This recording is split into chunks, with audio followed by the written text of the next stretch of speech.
ఏకాకి జీవితం నాది.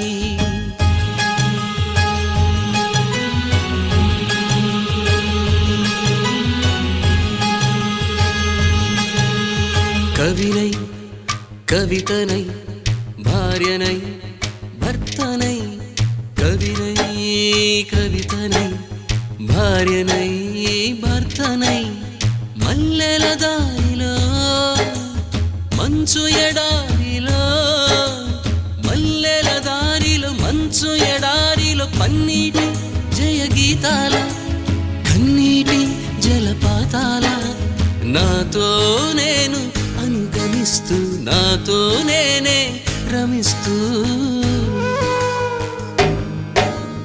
ఒంటరినై అనవరతం కంటున్నాను నిరంతరం కలల్ని కథల్ని మాటల్ని పాటల్ని రంగుల్ని రంగవల్లుల్ని కావ్య కన్యల్ని ఆడపిల్లల్ని జగమంత కుటుంబం నాది ఏకాకి జీవితం నాది.